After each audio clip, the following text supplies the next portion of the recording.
Salut les rôlistes, c'est David. Alors voilà, comme promis, je reviens vers vous avec pour objectif de développer des sessions de vidéo sur la thématique de Rêve Dragon. Voilà, c'est ce fantastique jeu créé par Denis Gerfaut. Alors là, vous avez la deuxième édition, sortie en novembre 1993.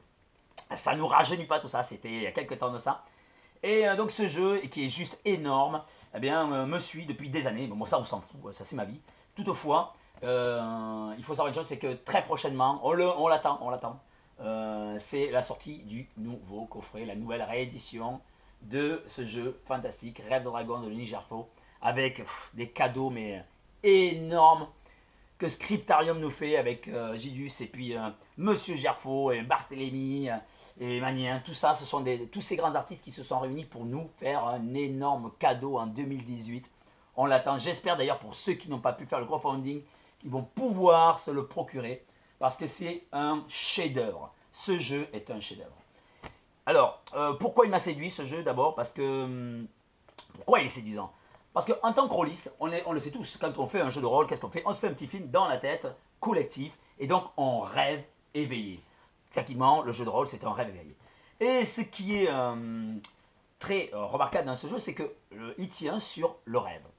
D'ailleurs, le titre le dit bien, c'est Rêve de Dragon. Et donc, comme le titre l'indique, il est question de Rêve de Dragon. Et ces dragons, qu'est-ce qu'ils rêvent? En fait, ils rêvent le monde. Ils rêvent toutes les créatures qui sont dans le monde. Et ils sont très puissants, ils ont une magie extrêmement puissante et extrêmement créative. Et ils sont aussi un petit peu sadiques. Pourquoi? Parce qu'en fait, ils vont créer des hommes, des gnomes, des cynophérox, des tortemoques, des grouins. En fait, toutes ces créatures qui sont pas forcément très enclins à s'entraider et puis se supporter. Et donc, dans l'histoire de Rêve Dragon, il y a trois âges. Au moment où les joueurs vont créer leur fiche personnage, ils joueront sur le troisième âge. Mais je pense qu'il est intéressant quand même d'expliquer un petit peu ce qui se passe avant. Alors avant, c'est le premier âge. Les dragons sont sur Terre, ils vivent dans des palais fantastiques, somptueux, et ils ont à leur service des humanoïdes qui sont les gnomes et les humains. Et ils sont asservis.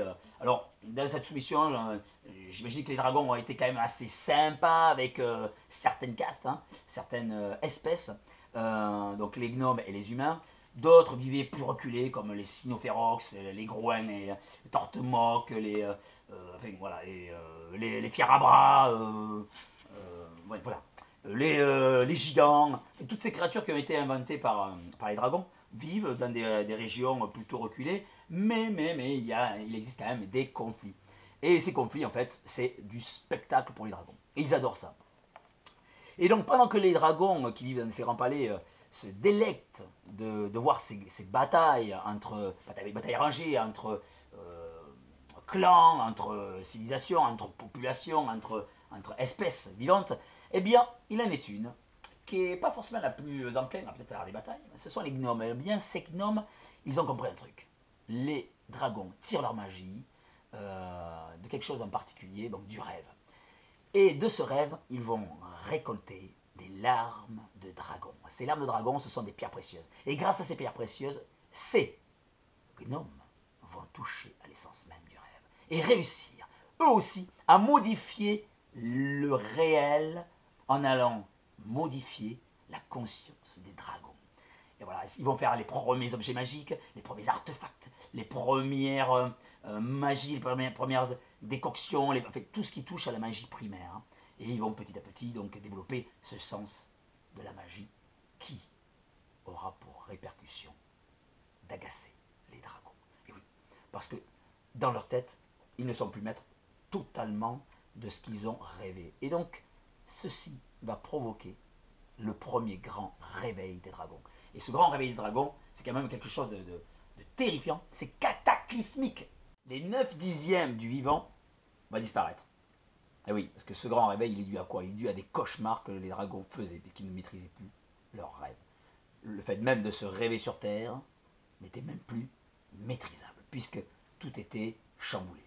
Donc, à partir de là, cette fin du premier âge, eh bien, on n'a entendu plus jamais parler de dragons vivants sur Terre. Les dragons devaient sûrement continuer à vivre, mais dans ce que l'on appellera plus tard les hautes terres. Mais ça, c'est pour la prochaine vidéo. À plus tard. Merci d'être passé me voir. Ciao, ciao.